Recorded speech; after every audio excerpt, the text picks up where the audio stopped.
La fille de la femme de ménage évitait tout le monde, jusqu'à tirer la cravate du millionnaire comme si c'était la chose la plus naturelle du monde. La main minuscule, les doigts qui serrent la soie, l'arrêt brusque d'une conversation ordinaire. Pour un instant, le bruit d'un immeuble entier a reculé. Les néons, la pluie contre les vitres, le murmure des assistantes, tout s'est figé devant cette petite main et cette gravata bleue qui a tremblé sous la pression. On aurait dit qu'une clé invisible venait de tourner dans une serrure rouillée. Le monde a retenu son souffle. Itaquera, au petit matin, est une coulée de gris et de parapluies.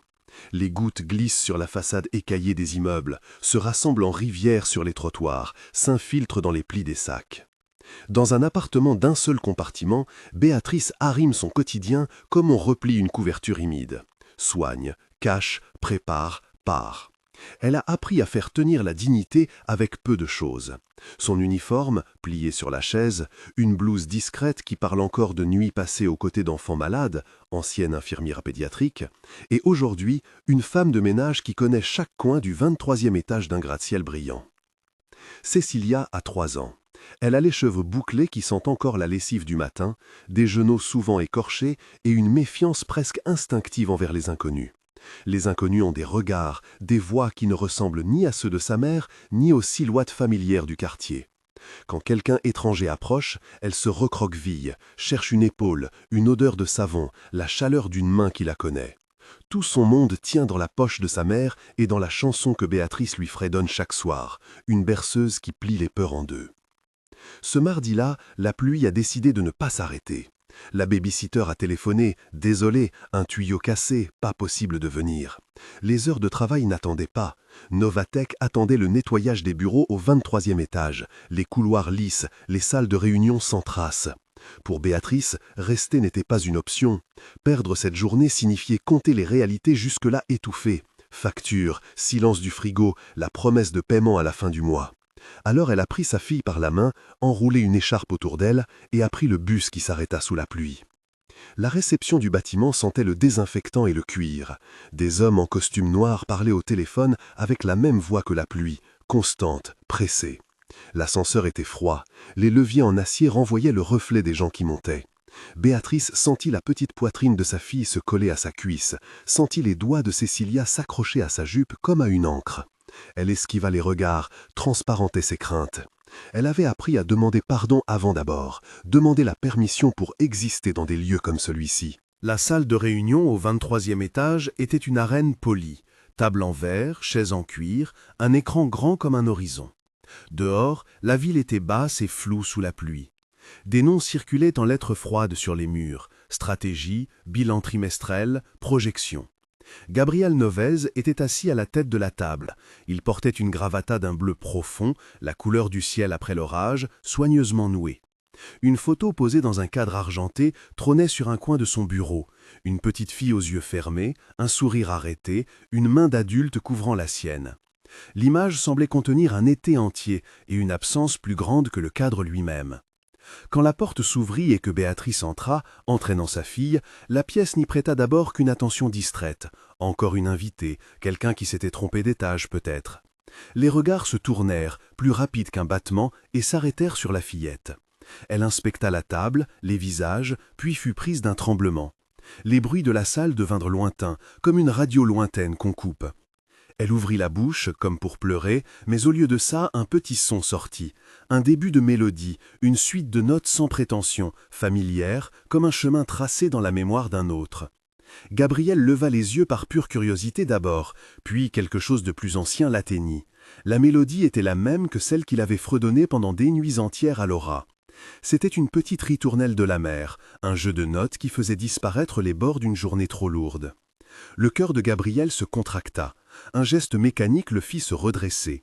Le tableau autour sembla perdre de son opacité. Les hommes d'affaires devinrent silhouettes. La lumière au-dessus de la table devint une arc. La voix de la fillette, fragile, pencha sur la pièce comme si elle apportait une lettre. Puis ses doigts trouvèrent la gravata bleue. Ils furent rapides, par instinct, par curiosité d'enfant. Elle tira. Pas un geste brutal, non, une curiosité physique, la découverte d'une corde, d'un fil. La cravate glissa hors du nœud, la soie frissonna. La table se figea. Un celluloïd d'émotion traversa la salle. La secrétaire laissa choir un stylo. Un silence tomba. Gabriel sentit l'air changer autour de lui, comme si la pièce venait de perdre une épaisseur. Cécilia ne pleura plus. Elle colla sa joue contre la poitrine de l'homme devant elle, et ce contact, simple et muet, fit fondre quelque chose dans Gabriel que la réussite n'avait jamais approché. Un souvenir, une main qui berçait, un nom oublié. Il ne sut pas pourquoi la fillette l'avait choisi, ni pourquoi ses notes l'avaient atteint à ce point. Il posa une main, d'abord à distance, puis plus près, sur le petit dos. Sa voix, d'habitude mesurée, se fit douce et un peu brisée. Personne dans la salle n'osa bouger. Béatrice sentit la surprise comme une décharge froide. Sa première impulsion fut de reprendre sa fille, de s'excuser pour l'indiscrétion. Elle sentit les regards jugés, mesurés, catalogués. « Je suis désolée », murmura-t-elle, la voix plate, roucoulante d'humilité. « La baby-sitter n'a pas pu venir. Je viens juste nettoyer.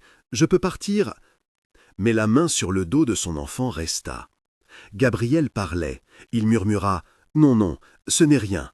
Laissez-la. » Sa voix contenait quelque chose de surprenant, une permission vraie, qui n'était ni pitié ni ordre. C'était un remerciement muet. L'assistante de Gabriel, Donna Vera, se redressa, regardant sa montre comme si elle mesurait la durée d'un battement.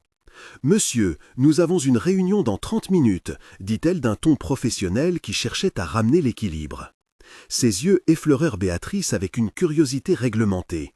Une femme, un uniforme modeste, une enfant silencieuse. Gabriel secoua la tête brièvement, encore immobile, comme si un écho s'était logé en lui. « Laissez, nous gagnerons du temps. » La chanson que la fillette chantonnait s'estompait doucement, laissant derrière elle une dernière note qui, pour Gabriel, résonnait comme un nom.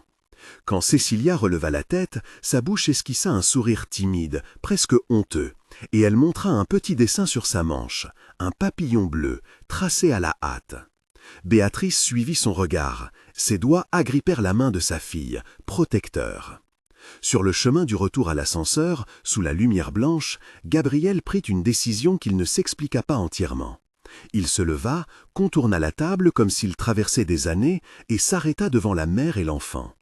Personne ne parla pendant une seconde qui semblait durer assez pour contenir une confession. Puis il dit, sans formuler tout ce qui se passait dans son esprit, « Madame, pourriez-vous me laisser vous parler un instant ?» Sa voix était posée, calme, sans autorité ou menace. C'était une invitation. Béatrice se sentit prise entre la gratitude et la méfiance. Tout dans sa mémoire lui criait de partir, de rester invisible. Tout dans la réalité lui rappelait les comptes à payer et la promesse de stabilité qu'un jour de travail pouvait tenir. Elle pensa à l'hôpital, à ces nuits où elle avait veillé des enfants qui tremblaient, à la blouse tachée et aux mains qu'elle avait tenues. La dignité lui soufflait de refuser l'aumône, la nécessité lui murmurait d'écouter. Elle accepta, d'une voix basse, « Oui, monsieur », et il hocha la tête comme si cela suffisait. Un instant plus tard, après un passage silencieux à travers le couloir vitré, Gabriel conduisit Béatrice et Cécilia à l'intérieur de son bureau privé. Le décor changeait, moins de témoins, plus d'objets personnels. Sur un coin de la table, une petite boîte en carton fermée attira l'œil de Béatrice. Une boîte que la vie appelle parfois « par hasard ». Il y avait aussi un cadre photographique où l'on distinguait encore la fillette aux yeux fermés, et, près de la fenêtre, un petit vase avec un seul baiser de fleurs pourries. La scène parlait de solitude, d'un espace aménagé pour contenir des absences. Gabriel s'assit, gesticula vers une chaise pour Béatrice et, sans attendre, demanda doucement « Quel âge a votre fille ?» Sa question était pratique, banale, mais la façon dont elle fut posée la fit paraître lourde d'intention. « 3 ans, répondit-elle. Elle s'appelle Cécilia. » Elle prononça le nom comme celui d'une chose fragile. Gabriel répéta, comme s'il cherchait à le retenir, « Cécilia ». Le nom glissa entre eux, petit pont. Puis, sans s'en rendre compte, il raconta un peu de lui-même. « J'avais une fille. Son nom était Laura. » Il parlait comme si la confession venait en morceaux, comme si chaque mot pesait. Béatrice sentit une reconnaissance sourde. Une autre femme connaissait le poids de l'absence. Elle n'osa pas demander davantage. Les mots se heurtent parfois à la frontière du respect. Elle préféra écouter. Donna Vera toqua légèrement à la porte, pointe d'efficace dans sa manière de marcher. « Monsieur Novaes, l'ordre du jour », commença-t-elle. Mais Gabriel la remercia d'un geste et se tourna vers Béatrice. « Pourriez-vous revenir demain pour un entretien? Nous pourrions discuter d'horaire. Si vous êtes d'accord, votre fille peut rester avec vous ici, pendant votre service. Nous avons un espace pour les parents employés. » Sa voix ne portait pas la condescendance d'une aumône. Il parlait comme on propose une solution à un problème administratif et humain. L'idée d'un emploi stable, d'un contrat, d'un espace où Cécilia serait acceptée, tout cela fit jaillir en Béatrice une lumière mêlée de honte et d'espoir. Elle ne répondit pas sur-le-champ. Dans sa tête, un chœur de raison se mit à chanter. La fierté qui lui soufflait de ne pas accepter la charité, la peur de voir sa fille stigmatisée, la possibilité d'un salaire régulier, l'idée d'un lieu où sa propre expérience de soignante pourrait enfin servir d'une nouvelle façon. Elle se souvint des nuits à l'hôpital, des petits lits alignés, des parents épuisés et de la façon dont elle tenait la main d'un enfant pour qu'il ne se sente pas seul.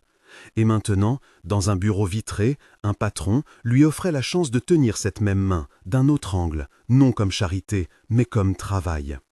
Avant de partir, Gabriel prit un petit carnet et écrivit quelque chose. Il lui tendit un stylo ensuite. « Donnez-moi votre numéro et ramenez-la demain, à 9 heures. » Il y avait dans ses yeux une demande qui n'était ni impérative ni dénuée de fragilité. Béatrice nota le numéro à la hâte alors que ses doigts tremblaient à peine. Elle sentait les regards des autres sur elle à travers le verre, mais ici, dans l'angle protégé, tout paraissait plus simple et plus humain. De retour dans l'ascenseur, la ville lui sembla plus lourde à la sortie. La pluie n'avait pas cessé. Sur le bus, elle regarda sa fille qui mâchouillait distraitement un caramel qu'une collègue lui avait donné. Cecilia sortit un petit dessin froissé, un papillon bleu aux ailes irrégulières. Béatrice le posa dans sa paume et sentit la chaleur de la vie qui ne demandait qu'à se réorganiser. Ce soir-là, chez elle, elle posa la tête de sa fille sur l'oreiller et resta un long moment à regarder le plafond. Elle pensa à la cravate bleue, au bleu de la mer, au bleu des uniformes d'hôpital, au bleu qui rassemblait certaines mémoires. Elle pensa à la photo sur le bureau de Gabriel et à la chanson qui avait traversé ses doigts comme un filet. Elle se surprit à fredonner la même berceuse, non pas pour obtenir quelque chose, mais pour écouter la continuité d'un chant qui lie des inconnus. Il y avait, cependant, des voix qui tournaient dans sa tête et qui n'appartenaient pas au silence. La critique du voisin, la peur des commérages, l'écho d'une fierté qu'elle peinait à laisser tomber. Si elle acceptait ce travail, qu'est-ce que cela dirait d'elle? Serait-ce une reddition ou bien la première pierre d'un monde plus sûr pour sa fille? Elle se leva, alla à la fenêtre du petit appartement et regarda la ville. Les lumières formaient des constellations éparses. Au loin, le gratte-ciel de Novatech luisait comme une étoile froide. Elle trouva dans son tablier, en rangeant, un ancien badge d'hôpital jauni, preuve d'un passé professionnel qui ne se dissipait jamais complètement. Elle l'examina. La police de caractère était usée, le nom à peine lisible. Ce badge avait vu des veilles interminables, des cris et des rires, des mains qui s'agrippaient. Béatrice se souvint d'un couloir où, une fois, elle avait chanté exactement la même chanson pour calmer une petite fille qui, fébrile, allait dormir. Une image floue surgit, une petite main serrant la sienne, un visage d'enfant qui se détendait. Elle glissa le badge dans la poche de sa robe et sentit que la décision, peut-être, n'était pas seulement une question de survie, mais une réappropriation de ce qu'elle savait faire, prendre soin. Le lendemain matin, le ciel était toujours bas, mais la pluie avait faibli. À la gare, les gens pressés payaient leurs billets avec des gestes normaux, inconscients que l'un d'eux portait le poids de ce qu'une proposition pouvait changer. Béatrice regarda sa fille s'habiller, vérifier une fois encore le dessin du papillon et y ajouter une tache de couleur au crayon. La fillette n'avait plus peur des inconnus autant qu'avant. Il y avait quelque chose qui s'était déplacé en elle depuis la main tendue et la voix douce du grand homme au bureau. Devant l'immeuble, au pied des escaliers de marbre, Donna Vera l'attendait, professionnelle mais moins rigide qu'hier. « Monsieur Novaes a demandé que vous commenciez dès aujourd'hui si possible, dit-elle. » Ces mots flottaient entre l'ordre et l'offre. Béatrice sentit une surprise qui n'était pas tout à fait joie, ni tout à fait alarme. « Aujourd'hui » murmura-t-elle. Elle n'avait pas eu le temps de réfléchir, ni de peser la blessure de la fierté, ni de consulter personne. Pourtant, devant la porte vitrée, il y avait des enfants qui riaient dans un coin aménagé, une femme qui versait du café, des affiches sur les murs promettant égalité et inclusion.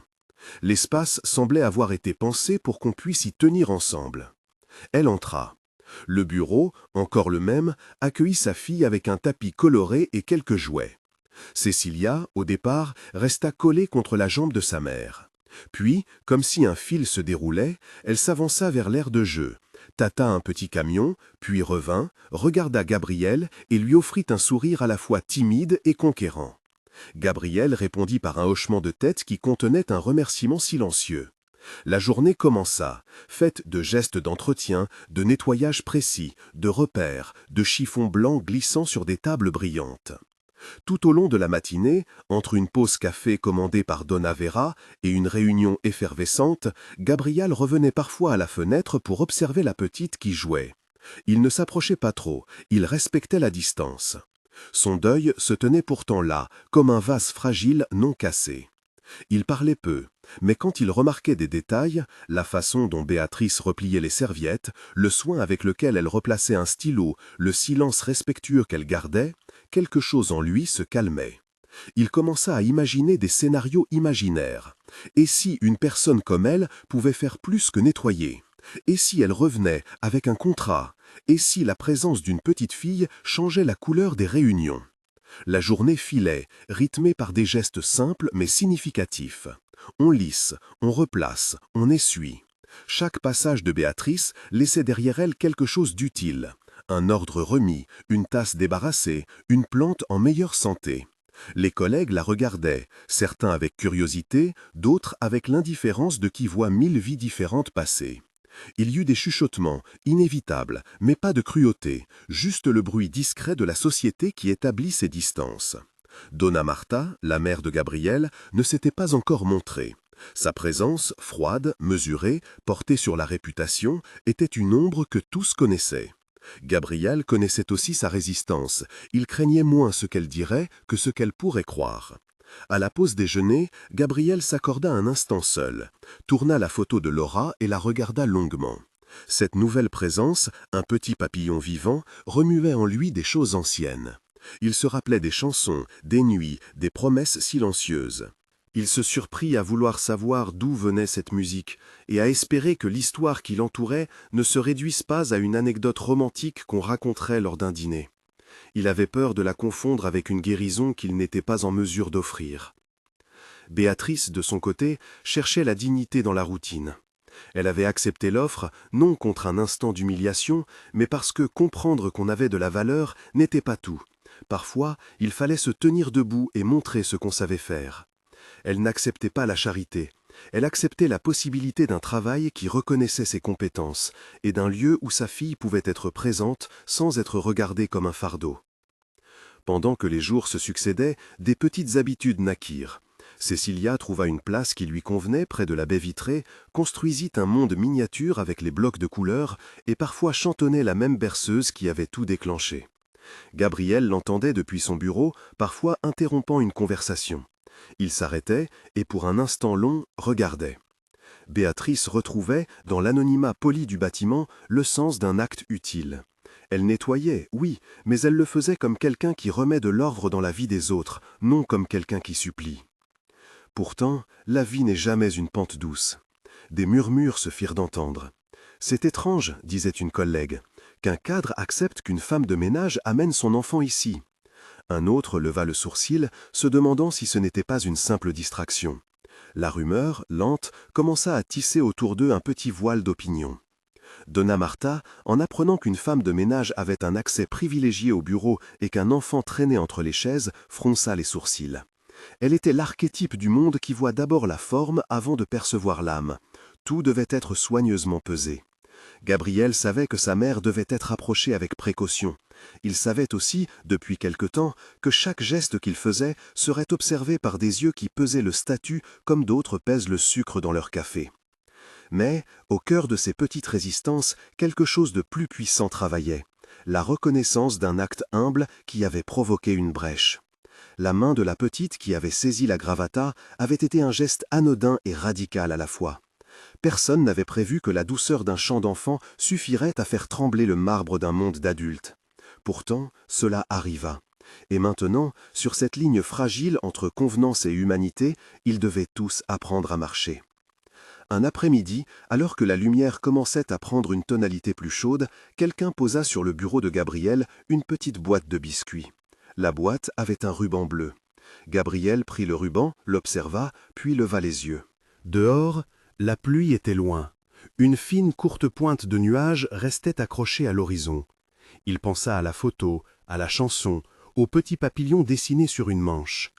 Il pensa aussi à Béatrice, à sa façon de replacer un coussin, comme si le monde pouvait être apaisé par l'ordre.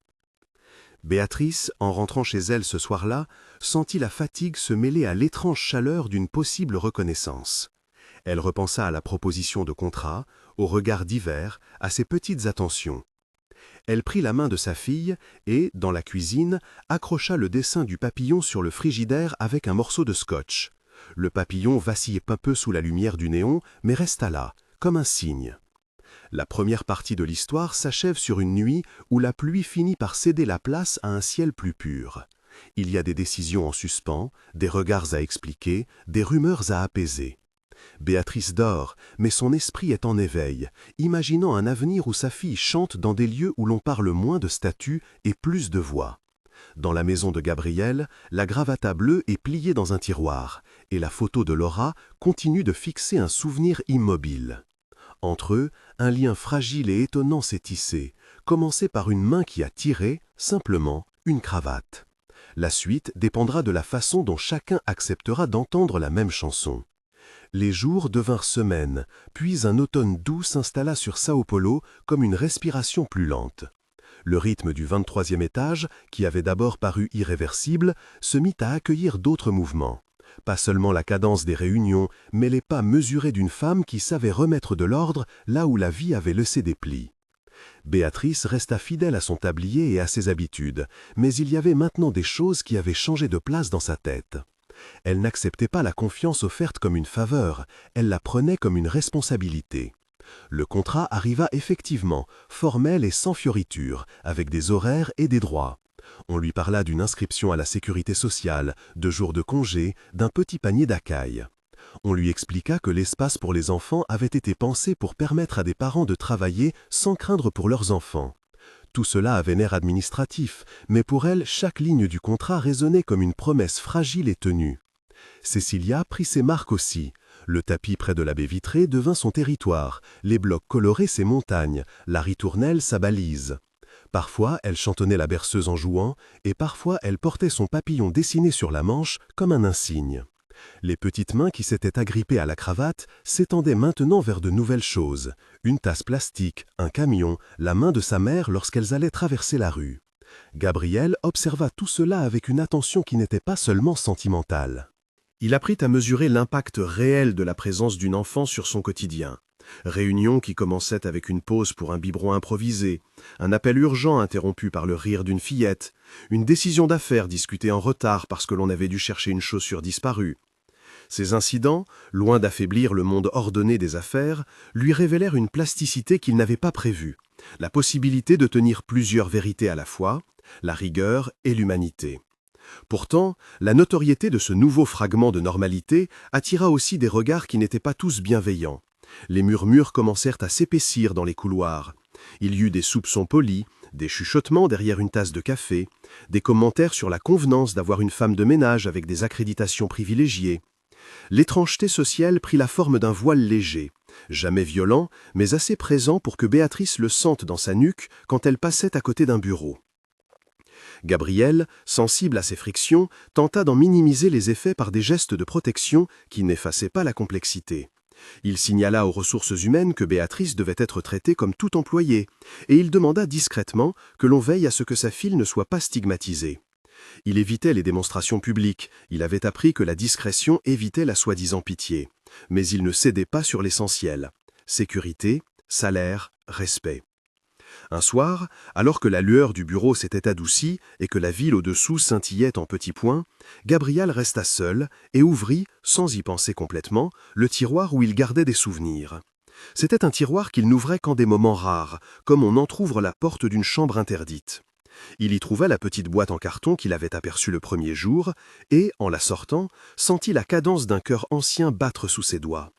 Il souleva le couvercle, et, parmi des papiers jaunis, des billets d'hôpital et un petit bracelet de bébé, apparut une photo pliée. Elle montrait Laura, plus fine et plus pâle que dans le cadre argenté de son bureau, couchée dans un lit d'hôpital, mais sourire aux lèvres malgré tout, et, à côté d'elle, une infirmière en blouse souriante qui tenait la main de l'enfant. L'image était prise d'assez près pour que l'on distingue le badge accroché à la blouse, un badge avec un nom. Les lettres, noircies par l'encre et le frottement, n'étaient pas parfaitement lisibles au premier regard, mais il y avait une première lettre claire, un B, suivi d'un point d'arrêt. Gabriel sentit quelque chose se nouer en lui, un frisson de reconnaissance plus profond que la nostalgie habituelle. Il consulta la date inscrite sur le revers photographique, le mois correspondant à la période où Laura avait été hospitalisée. Il l'approcha de la lampe, examina les traits du visage de l'infirmière, et une vérité commença à former un trajet logique dans son esprit. Il prit la photo entre ses mains, sans la brusquer, comme on manipule un objet fragile, puis marcha jusqu'à la porte, appelant, d'une voix qu'il voulait ordinaire, « Béatrice, pourriez-vous venir une minute, s'il vous plaît ?» La tête de Béatrice surgit dans l'embrasure, surprise, le tablier encore accroché. Elle crut d'abord qu'il s'agissait d'une remarque sur son travail, quelque chose d'efficace et bref. Mais il lui montra la photo, sans commentaire. Son souffle se fit court. La vision de son propre visage, il y a des années, serrant la main d'une fillette qui ne souriait pas toujours, remonta à la surface. Ce n'était pas une image fabriquée, c'était la mémoire, la preuve d'un acte passé. « C'est vous », dit Gabriel simplement. Sa voix cherchait une manière d'être respectueuse, d'éviter toute spectaculaire révélation. Béatrice sentit le rouge lui monter aux joues, non pas d'humiliation mais d'étonnement. Comment ce visage ancien s'était-il retrouvé dans un tiroir au 23e étage? Elle s'assit sur la chaise, comme si ses jambes avaient cédé, et expliqua d'une voix mesurée « J'étais infirmière, j'ai travaillé à l'hôpital des enfants, j'ai soigné Laura. » Les mots sortirent comme une respiration longue, pas une confession, une donnée de vie. Il y eut un silence qui n'était pas vide, il était plein de choses qui n'avaient pas encore été dites.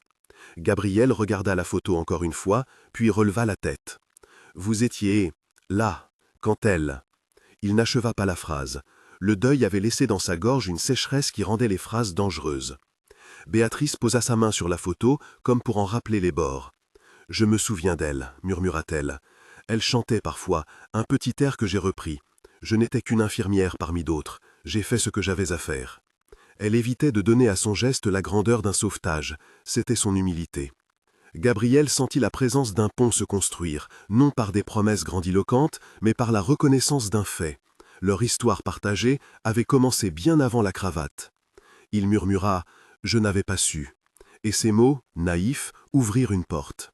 Ils passèrent un long moment à regarder la photo, chacun avec sa propre douleur, chacun avec sa propre gratitude. Puis Gabriel proposa « Si vous le voulez, nous en parlerons à quelqu'un de confiance, je ne veux pas qu'il y ait de malentendus. » Béatrice acquiesça, la gorge serrée.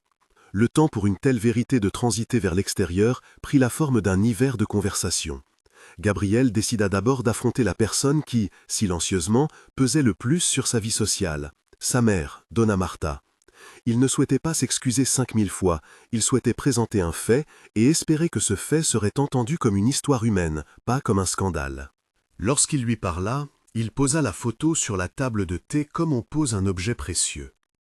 Donna Marta la regarda longuement, fronçant les sourcils avec cette habitude de qui mesure d'abord la forme avant la matière. « Vous voulez que je comprenne » dit-elle à voix basse, presque en défi. Son premier réflexe fut de se demander si tout cela n'était pas un stratagème. Elle avait été élevée dans l'ordre des apparences, convaincue que le monde se gouverne par des règles invisibles. Voir qu'une réalité échappait à ces règles la dérangea. Elle demanda à Gabriel qui était la femme, quels étaient ses antécédents, si tout était transparent. Gabriel raconta, sans enjoliver, la rencontre fortuite, la chanson, le geste de la petite main sur la cravate. Il lui parla de la photo. Il n'érigea pas Béatrice en héroïne, il la présenta comme une femme dont les actes du passé tissaient un lien humain avec le présent. Donna Marta resta silencieuse, plus longue que de coutume. Puis, dans un geste qu'il n'aurait jamais cru possible, elle lui dit « Faites venir cette femme chez moi. Je veux la voir. » Ce fut surprenant, non par son contenu, mais par son ton. Il n'y avait plus le tranchant d'un refus, plutôt une curiosité contenue. Béatrice, quand Gabriel l'invita à la maison pour un déjeuner, sentit sa poitrine se contracter. Entrer dans la maison d'une famille aisée lui semblait pénétrer une autre langue sociale. Elle hésita, pensa à refuser, mais accepta finalement. Elle se prépara en silence, choisit la robe la plus simple qui restait propre, épousseta le badge d'hôpital qu'elle gardait encore accroché au tablier comme un talisman et prit la main de sa fille. Cécilia, qui avait compris depuis peu que certains endroits demandaient des pas mesurés, marcha comme si elle connaissait l'importance du moment. Le salon de Donna Marta était un espace méticuleusement ordonné, rempli d'objets qui racontaient une histoire de succession bien tenue. Coupes, photos de génération, meubles polis. L'arrivée de Béatrice et de sa fille introduisit une autre texture dans cette maison, quelque chose de vivant, un peu rugueux, qui rappelait qu'on ne peut pas éternellement cirer la vie pour en effacer le risque. Donna Marta observa. L'enfant, au lieu de se recroqueviller, tendit la main. C'était un geste neutre, presque anthropologique, une enfant découvrant un monde qui n'était pas le sien. Donna Marta parla peu. Elle posa des questions pratiques d'abord. « Où avez-vous travaillé? Pendant combien de temps ?» Béatrice répondit avec lenteur mais clarté. À un moment, Donna Marta prit la main de la fillette et, sans cérémonie, dit « Vous avez un bel air. Elle a l'air d'une fille qui écoute. » Ce fut un début timide, presque maladroit, mais qui annonçait une coulée. Plus tard, en feuilletant un album, Donna Marta tomba sur une vieille photo de Laura à l'hôpital, la même photo que celle qui avait été montrée auparavant. Elle la contempla, puis leva les yeux vers Béatrice. Dans le silence, il y eut comme une reconnaissance, la gratitude simple et inattendue d'une mère envers quelqu'un qui avait tenu la main de sa propre fille quand elle ne le pouvait plus. Les jours qui suivirent furent remplis d'une lente normalisation. Les critiques qui peuplaient auparavant les couloirs s'estompèrent devant la preuve matérielle et la sincérité des gestes. Certains collègues tinrent toujours un peu de distance, mais avec moins d'entrain à murmurer. Donna Marta, quant à elle, commença à prendre part à des gestes discrets. Un café offert, un compliment sur la façon dont Béatrice organisait les espaces pour les enfants. Ces gestes n'effaçaient pas tout, mais ils ôtaient un voile. Pendant ce temps, l'affection entre Gabriel et Béatrice continuait de croître, selon un rythme qui respectait leurs histoires respectives. Ils se rencontraient parfois pour parler, non pas seulement du travail, mais des choses légères et sulfureuses, du goût du café, d'un livre récent, d'une chanson qui revenait comme un écho. Gabriel apprit à écouter sans précipitation. Béatrice, qui avait porté sur ses épaules bien des histoires, décida de s'autoriser des instants où elle ne devait pas tout résoudre. Ils apprirent ensemble à poser des limites. Ils tinrent à ce que leurs gestes demeurent respectueux, que leurs relations ne deviennent pas un sujet de spectacle. Le respect mutuel se révéla être la colonne vertébrale de leur proximité. Un jour, dans un geste à la fois pratique et symbolique, Gabriel approcha Béatrice d'un projet qui lui tenait à cœur, la création d'une petite aile pédiatrique au centre de santé où Laura avait reçu des soins. L'idée n'était pas de tricher avec le deuil, mais d'offrir un lieu davantage adapté et accueillant pour les enfants et leurs familles. Il lui proposa de participer à la conception, d'apporter son savoir d'ancienne infirmière. L'invitation honorait sa compétence plutôt que de la réduire à sa condition. C'était la reconnaissance d'un savoir. Béatrice sentit une fierté contenue et accepta. Elle passa des après-midi à donner son avis sur les couleurs des murs, le choix des jouets, la manière dont les lits seraient disposés. C'était une pièce de vie qui naissait, pensée pour apaiser la peur que l'on peut avoir lorsqu'un enfant est malade. La rumeur d'un projet ainsi né attira de l'attention, mais cette fois-ci, l'attention fut constructive. On organisa une petite collecte pour acheter du matériel, l'architecte dessinait des espaces lumineux et des donateurs offrirent des tapis. Il fut décidé qu'une plaque commémorative porterait le nom de Laura, non pas comme un sanctuaire de douleur, mais comme une promesse, que ce souvenir devienne un pont utile. Lorsqu'on proposa que Béatrice et sa fille soient présentes à l'inauguration, elle sentit qu'on l'invitait à entrer définitivement dans un espace de reconnaissance publique. Avant l'inauguration, cependant, il y eut encore une épreuve intime, l'idée d'un engagement officiel. Les émotions humaines ne se laissent pas avaler d'un seul trait. Gabriel, qui s'était longtemps défendu de la légèreté, réalisa qu'il désirait plus que la simple proximité.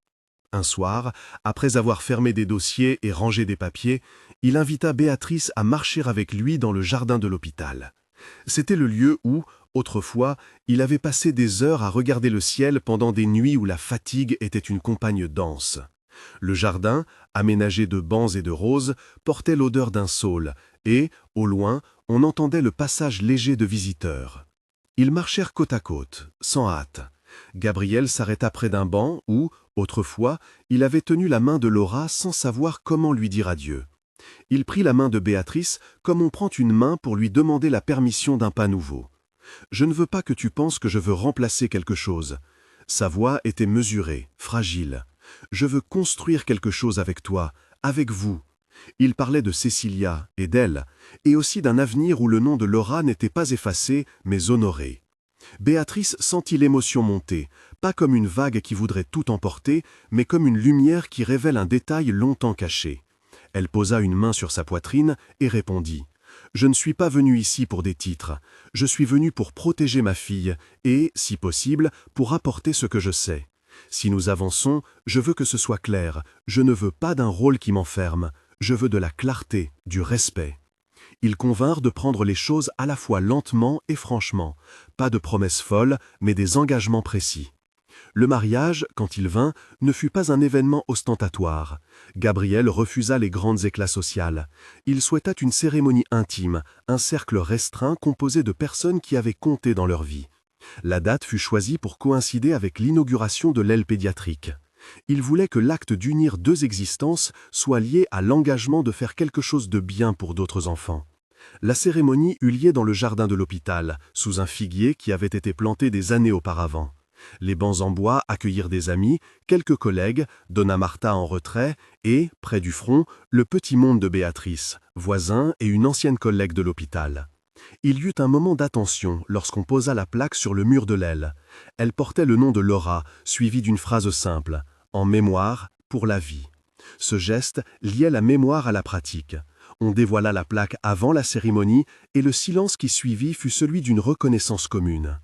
Dans sa robe simple, Béatrice entra au bras d'un homme qui n'était plus seulement l'employeur d'un bâtiment, mais un homme prêt à partager un foyer. Ils échangèrent des paroles courtes, prononcées comme des vérités retenues. « Je veux être avec toi. Je veux qu'on protège vos peurs. » On fit un cercle silencieux autour d'eux qui ressemblait à une bénédiction laïque. Quand le consentement fut déclaré, il n'y eut ni fanfare ni trombone, juste les applaudissements sobres d'un public qui reconnaissait une victoire du quotidien. Après la cérémonie, on fit sortir des boîtes d'où s'envolèrent des papillons bleus en papier, symbole de légèreté et de changement. Cécilia courut en riant tentant d'attraper le sien, et la gravata bleue de Gabriel fut transformée en un ruban qu'il noua sur le poignet de sa fille comme un talisman discret. Le geste, simple, montrait comment un objet, jadis un signe de pouvoir, avait été réinventé en un jeu d'enfant. L'adoption, formelle cette fois, suivit le chemin administratif dont la lenteur a souvent la vertu de la prudence. Il fallut des signatures, des rencontres, des papiers qui attestent que l'amour seul n'est pas suffisant. Il faut aussi la loi pour reconnaître les droits. Béatrice, assise à côté de Gabriel dans le bureau d'un juge, signa les documents avec une gravité tranquille. Cécilia, tenant un petit jouet, regardait les tampons officiels comme si elle regardait des étoiles. Le jour où le document fut rendu, Gabriel prit Béatrice dans ses bras. Il ne fit pas de grandes phrases, il posa simplement sa tête contre la sienne et elle sentit que cette étape refermait une longue série de portes entr'ouvertes. La vie ensuite se stabilisa autour de gestes minuscules. Le dessin du papillon fut accroché au frigo de leur nouvelle maison, une cuisine modeste mais claire où le sourire d'une fillette tenait la place d'une décoration.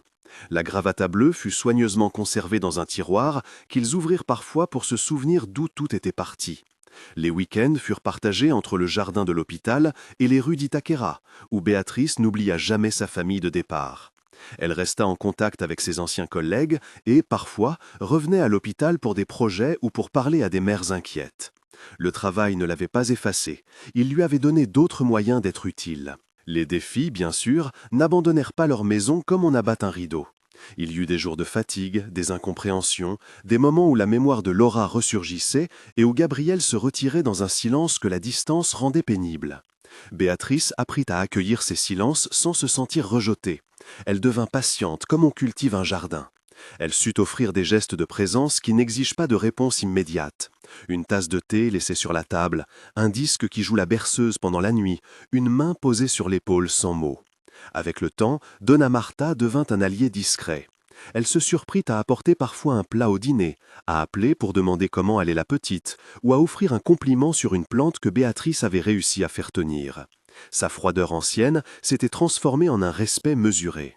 Cela venait peut-être d'un mélange de reconnaissance et d'humilité. Avoir vu ses propres préjugés confrontés à la réalité d'un geste qui avait tenu la main de sa petite fille avait changé quelque chose. Elle ne devint pas une mère parfaite, personne ne le fut, mais elle apprit à inclure. L'aile pédiatrique, inaugurée officiellement, prit vie. Les couleurs choisies par Béatrice adoucirent les murs. Des tons de ciel, des images de papillons, des chaises basses pour les parents.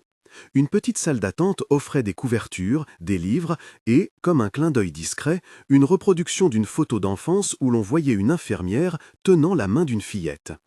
La plaque en mémoire de Laura demeurait à l'entrée, mais maintenant elle s'inscrivait dans une pratique. Des professionnels formés, des bénévoles, un programme d'accueil pour les familles démunies. Gabrielle s'investit dans le projet, non dans un acte d'expiation, mais dans une volonté de transformer un souvenir en quelque chose de durable. Un après-midi, alors que l'on fêtait la première année de l'aile, Cécilia courut vers le vieux bureau de Gabrielle avec une feuille à la main. Sur celle-ci, elle avait dessiné leur famille. Une maison, un papillon, 3 silhouettes, une plus grande que les autres et une cravate bleue dessinée comme une longue ligne. Elle la tint devant le cadre où la photo de Laura était exposée temporairement pour l'événement. Béatrice et Gabrielle se regardèrent, puis regardèrent la fillette. La scène était une image de réconciliation douce. Le passé et le présent tenaient la même table. La petite main qui avait un jour pris la gravata bleue n'était plus le simple moteur d'une curiosité. Elle était devenue un trait d'union. Ce geste, d'abord anodin et choquant par la surprise qu'il causa, avait ouvert une série d'événements qui ne se résumaient pas à la façade d'un gratte-ciel, pas non plus à un acte de grâce. C'était, avant tout, la preuve que la vie, parfois, trouve des chemins basés sur des coïncidences qui, mises côte à côte, deviennent des destins. Les soirs, quand la ville s'allongeait et que les néons se reflétaient sur la pluie éventuelle, ils s'asseyaient tous les trois devant le frigo couvert de dessins. Gabriel, désormais, n'était plus seulement un homme qui conservait des souvenirs, il était un partenaire qui savait écouter, qui savait réparer un verre cassé avec la même patience qu'il mettait à réparer une politique d'entreprise. Béatrice, quant à elle, gardait sa force tranquille. Elle n'avait pas renoncé à sa fierté, elle l'avait recadrée. Elle avait découvert qu'on peut accepter de l'aide sans perdre sa dignité. On peut recevoir sans être redevable. Et parfois, quand la maison était silencieuse, Cécilia sautillait sur une chaise et, comme au premier jour, murmurait les notes de la ritournelle. Gabriel entendait la chanson et, sans le vouloir, se surprenait à fredonner. Il posait une main sur la tête de sa fille, se rappelant que le deuil n'était pas une partition unique, mais une superposition de voix. Béatrice, observant la scène, souriait sans éclat, heureuse que les choses aient trouvé leur place. La vie, finalement, n'avait pas effacé la douleur, elle l'avait apprivoisée. Elle avait transformé une main qui tirait une cravate en une main qui savait dessiner un papillon, qui savait ouvrir la porte d'un hôpital, qui savait signer des papiers d'adoption. Les symboles, la gravata bleue, le papillon sur le frigo, la photo dans le tiroir, restaient, non comme trophée, mais comme repère. Il rappelait que parfois, un petit geste, une chanson, une photographie oubliée dans une boîte sont autant de fils qui relient les vies. La dernière image qu'on garde d'eux, en quelque sorte, ressemble à une scène banale et définitive. Un jour d'été léger, Cécilia, maintenant un peu plus grande, prit la gravata bleue que Gabriel avait soigneusement pliée, la mit autour d'un mât de jeu et l'imagina comme un drapeau. Elle tira dessus doucement, comme la première fois, mais cette fois ce fut une invitation au jeu, un appel à rire. Gabriel se pencha, fit une moue et rejoignit la comptine. Et Béatrice les observa, consciente que le monde, parfois, s'ordonne en gestes simples. La fillette de la femme de ménage évitait autrefois tout le monde, jusqu'à tirer la cravate du millionnaire, comme si c'était la chose la plus naturelle du monde. Ce jour-là, elle n'a pas seulement déplacé un morceau de soie, elle a ouvert une porte, déclenché des questions et des réponses, provoqué des hésitations et des engagements. Elle a rappelé que les rencontres imprévues peuvent être des ponts, et que la réparation se construit pierre après pierre, mains après mains. Si cette histoire vous a touché, pensez à la partager avec quelqu'un qui pourrait en avoir besoin. Et si vous voulez lire d'autres récits où la vie prend plaisir à tisser des destins, abonnez-vous, il y a toujours une histoire derrière un geste.